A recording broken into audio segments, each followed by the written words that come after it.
कभी सोचा है कि क्या ये पूरा यूनिवर्स, ये पूरा ब्रह्मांड एक सोची समझी योजना के तहत चलता है? तो आज हम विष्णु पुराण के चौथे भाग में डुबकी लगाएंगे और उसमें छिपे इसी कॉस्मिक रहस्य को, इसी ब्लूप्रिंट को समझने की कोशिश करेंगे। जरा इस बारे में सोचिए। क्या हो अगर इस पूरे यूनिवर्स के साथ एक इंस्ट्रक्शन मैनुअल आता, एक रूल बुक। विष्णु पुराण का चौथा हिस्सा कुछ ऐसा ही होने का दावा करता है। ये एक तरह का डिवाइन रोड मैप है जो इतिहास और नियति दोनों को एक साथ जोड़ देता है। तो चलिए इस कॉस्मिक मैनुअल को, इस ब्रह्मांड की संचालन पुस्तिका को खोलते हैं। देखिए, ये सिर्फ राजा रानियों की कहानियों का कलेक्शन नहीं है, बिल्कुल नहीं।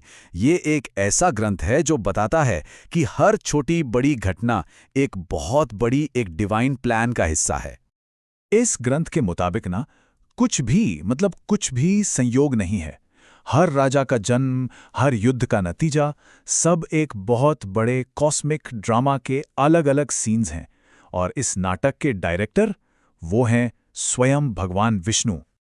तो अगर इस नज़र से देखें तो इतिहास, राजवंश, यहाँ तक कि आसमान में तारों की चाल भी, सब एक ही डिवाइन रिदम में बंधे हुए हैं।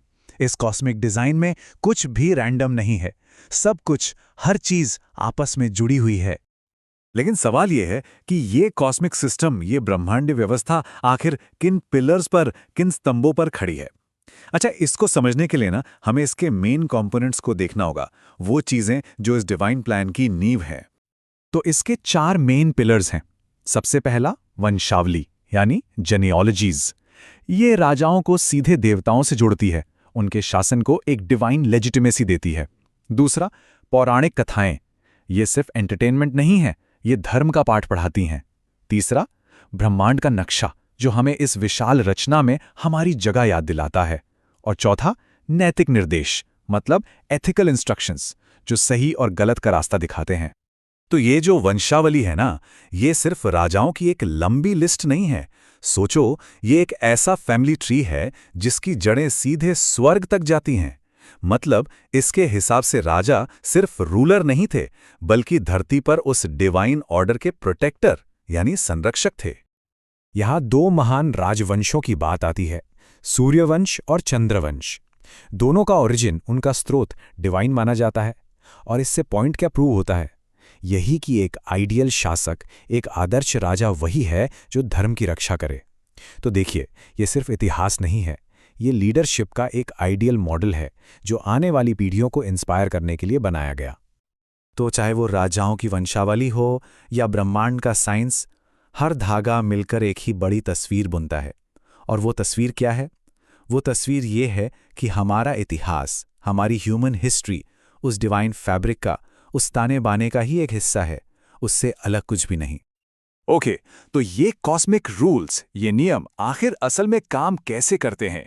इसको समझने के लिए ना पुराण हमें कुछ बहुत पावरफुल कहानियां सुनाता है। और ये सिर्फ कहानियां नहीं हैं, ये धर्म और अधर्म के प्रिंसिपल्स के लाइफ एग्जाम्पल्स हैं, जीते जागते उदाहरण। तो चलिए 3 केस स्टडीज देखते हैं। पहली, एक ऐसे राजा की जिसने सच के लिए अपना सब कुछ दांव पर लगा दिया। दूसरी, एक ऐसे ऋषि की जिनका गुस्सा पूरे ब्रह्मांड पर भारी पड़ गया। और तीसरी, उस महामंथन की जिसने सृष्टि का बैलेंस, उसका संतुलन वापस लौटाया। पहली कहानी राजा हरिश्चंद्र की।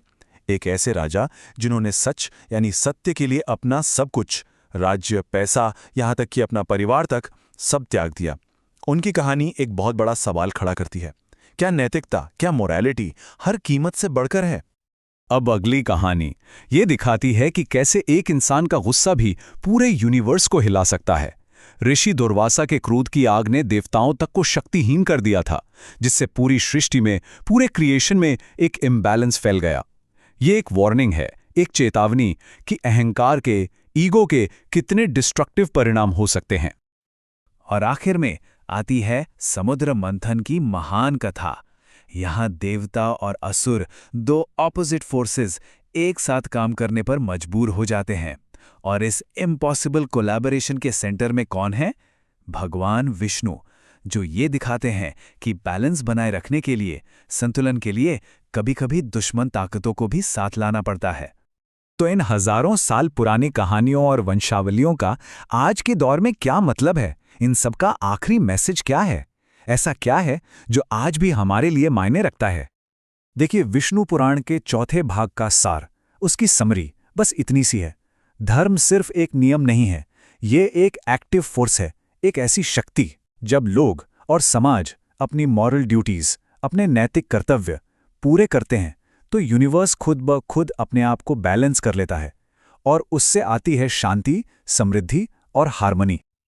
और ये पूरी बात हमें एक बड़े सवाल के साथ छोड़ जाती है। क्या आज की इस कॉम्प्लिकेटेड दुनिया में, इस जटिल दुनिया में कोई ऐसी ही पुरानी ब्लूप्रिंट है, कोई ऐसी रूपरेखा है जो हमें एक बेहतर और ज़्यादा बैलेंस जिंदगी का रास्ता दिखा सकती है?